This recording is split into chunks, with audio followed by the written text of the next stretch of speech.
I'm gonna be honest, guys. I don't want to be here.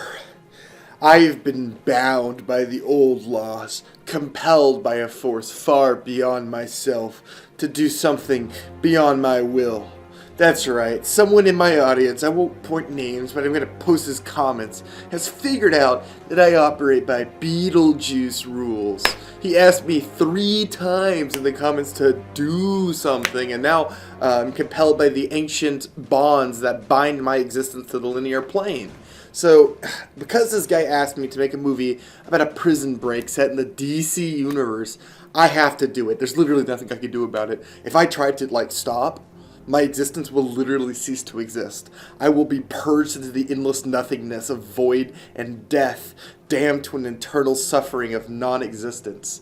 And I don't want that. That fucking sucks. So, we're just gonna make the movie. I'm calling it The Get Out, guys. And, this is the video where I pitch it. But no, I'm not happy about this, commenter. And if anyone else tries to bind me with Beetlejuice laws by asking me to do something 3 times, I'm gonna do it. But I'm not gonna be happy about it. Just throwing that out there right now. So as you can see, I'm in a prison. This is because the movie is about prison breaks. So let me go ahead and establish something real fast. There is no such thing as the Get Out guys in the comic books. This is a thing I've completely invented, which is kind of risky, I guess, for this channel. I've never done something that I invented. Like I did Suicide Squad, Justice League, Dark Thunderbolts, Deadlands. All these things already existed. This is an original property, using DC characters and 1 or 2 characters of my own creation. And the premise of the story is about the Get Out guys, a group of B-grade villains who specialize in breaking higher-tier villains out of prison for cash payments. A premise I've always kind of wondered about. Like, you get all these people breaking out of Arkham, like, how do they do it? It makes sense for there to be some sort of outside consultant that breaks people out of prison. And in our case, this is the Get Out guys. Now, the actual plot of the movie, which I will go into, because this movie is a comedy, there are plot points and there are story elements, but really what this movie is going for is humor. Again, something I've not done outside of my terrible Garage Ninja college script. So this is going to be interesting. The Get Out guys are led by a guy called Rainbow Man. And as his name might imply, he's a little bit of a loser. We'll talk about him later. He is an original character. Rainbow Man gets an offer from Senator Cray, a well-established DC government character, to get an asset out of a prison in communist China, which of course is extremely dangerous, and they Get Out guys accept the job and quickly realize, in a foreign country led by a totalitarian government with extremely strong power and supers on their own belt, that they've drastically miscalculated how easy and how talented they are at getting people out, and quickly become overwhelmed. Hence the comedy. How do this group of losers trapped behind enemy lines in a foreign hostile government escape? And the movie sort of plays with that. So let's talk about our characters. Number 1, our lead character, an original character, his name is Rainbow Man. Who is he? He's the best. He's a British-born escape artist / criminal / drug dealer / serial prison stinter who has started the Get Out guys as a scheme to make himself money. He does have metahuman powers. His powers are to bleed color from the world around him and manifest it physically. That's actually a really cool power, and he uses it for a variety of things, which I won't spoil here. It's a visually fun power, and it leads to some cool ideas of visuals in my mind as color draining or re-entering places. The other members of the Get Out guys, we've got Mir Master. Now, Mir Master has already been an established character in my sort of DC sphere. This is the evil mainstream mainline version of Mir Master, not the version from Justice League Dark. He is a horrible prick. He is a psychopath. He enjoys other people's suffering, and he has the power to enter and exit mirrors. and have access to the mirror dimension, and he has like a little laser pistol thing he's made with reflective mirrors and light. Mir Master is an awful person. He is beyond redemption, and that's why he's funny. He is a complete sociopath. He enjoys suffering and making other people hurt, unlike a lot of the other villains in here. And he's only joined the Get Out guys because he's short for cash and owes Rainbow Man a favor. Our next character is the Eraser, another classic DC C-grade villain. This guy dresses like a pencil in the comics. In my script, he's going to wear more of like a yellow suit. His origin and general idea is very changed in this, as opposed to what he normally is presented as in the mainline comic books. His powers are that he can erase matter from existence just by touching it or having it touch him. He was used by Waller as sort of the cleanup crew and evidence destroyer for the Suicide Squad until he figured out he could remove his own bomb and escaped. Afterwards, he bounced between a couple of jobs, but quickly learned he hates cleaning up crime scenes.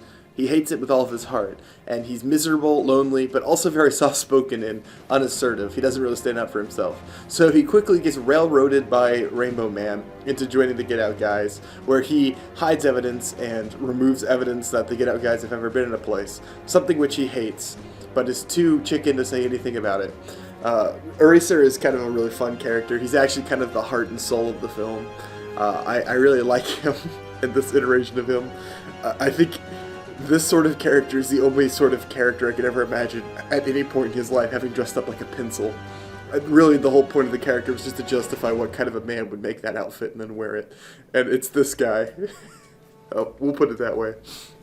Now, my favorite character in this script, and I'm being quite honest, it's this character, is none other than the Mindboggler, another Suicide Squad alum character. She dies in the first issue of that comic book. Mindboggler's powers are basically mind control, verbal mind control. Now, I am tweaking Mindboggler's entire character. My Mindboggler is someone who uses their mind control a little too much. All of her friends, her boyfriends, her parents have all been mind-boggled to hell. Every single person she's ever surrounded herself with is a fake person. So when she's mind-controlled into loving her, and she's basically never known a real relationship. That is until she got locked up in Arkham after a series of crimes using her mind control powers. When her therapist explained to her that using your powers to manipulate everyone around you isn't healthy or conductive to healthy relationships. So now, armed with the knowledge of what her therapist told her, Mindboggler is going out there to try to make real friends without her powers for the first time in her life. She has no idea how to approach social situations without mind controlling everyone around her. And so in order to make friends, she quickly joins the Get Out guys. Now, Mindboggler is extremely powerful, very funny, kind of insane, but in a different way than the other characters. And who has the sole objective of befriending these other characters who all are kind of freaked out by her. Again, instant comedy. Now imagine plopping this character into communist China. Humor. We've got Detonator, another member of the Get Out guys, who is a ex-military jarhead explosives expert and pyromaniac. He got a little too liberal with the use of explosives and ordnances in the war and accidentally caused some civilian deaths, which led to him getting dishonorably discharged and left with no other avenue to satiate his love for explosives than crime. Of course, through that, he falls into the orbit of Rainbow Man, who has in need of someone who can blow things up to get in and out of different places, bringing Detonator, the explosion expert, onto the Get Out guys. This character is sort of a straight man, but he has a psychotic edge when it comes to anything explosives related. He really, really gets off on it, probably in more ways than you're expecting. And you can expect some fun with this character. Another lesser-known character. And also, shout out to the guy who brought this guy to my attention. You know who you are. Thank you, because I had trouble finding someone to fit the idea I had until you suggested this character. So, big ups on that. I mentioned Senator Cray. He's a character. He's the person that hires the Get Out guys for this particular job in China. So, I've got the baseline characters, the plot, the premise set up. Now, who is our villain for this particular film? It is the Red Rocket Brigade, who I'm also changing slightly. Basically, the way I'm changing them is by, instead of making them Russian or USSR, they are Chinese. It's not much of a change. They're both communist countries, so this kind of works. And we're going to keep the design, keep everything the same, and actually, arguably, the Red Rocket Brigade are the good guys of this movie. I think they are the characters that you will sympathize with the most. Now, when I say they're the good guys of the movie, I don't mean they're the protagonists, because they are the antagonists of the film. The Get Out guys are a horrible people. They're doing something sketchy, maybe morally okay. But the Red Rocket Brigade are just trying their best to protect their country, which they live in and love.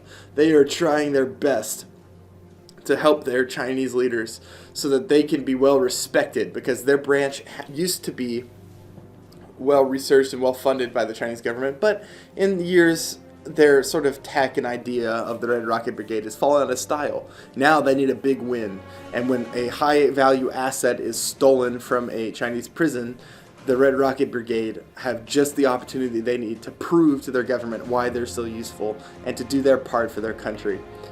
And opposing them are the Get Out guys. Now, there will be chunks of the movie where we see things from the Red Rocket Brigade's point of view. There's some great action set pieces with these guys, and some great comedic moments, and some shocking moments. I think you guys are going to come out of this really liking this version of the Red Rocket Brigade, because I set out to write this, and they were kind of an afterthought, just the faceless antagonists, and then the more I wrote it, I was like, well, I should flesh them out. And now they're very interesting. So, y'all can look forward to that. And that's really it. That's the only characters I'm willing to reveal at this point. There is one more main character who I don't want to spoil here, and there's a couple of other side characters that might make some appearances and some fun cameos and stuff. This is canon to my Suicide Squad stuff. It's set between Justice League Dark 1 and 2, almost concurrent with Justice League Dark 2. I don't think this is really going to tie in any big way, but there might be some fun little references back and forth between the two. I think this movie is very funny. It's got a lot of really good jokes, and there's some fun action set pieces and some conceptually clever stuff that I think y'all will enjoy. And to that one fucker, that one guy, you know who you are. How dare you? How dare you bind me by Beetlejuice rules, alright? I don't like it. I don't like being forced to write something like this, alright? And no one else, and I mean no one else, is to ever use Beetlejuice rules on me again, alright? I may be a Lovecraftian devil born straight from the pits of madness, but I have feelings, damn it, alright? I don't want to be forced to write anything, because you said it 3 times in the comments. So don't do it anymore. And also like and subscribe, alright? God. Leave a comment. It helps with the algorithm. Watch one of my other videos, man.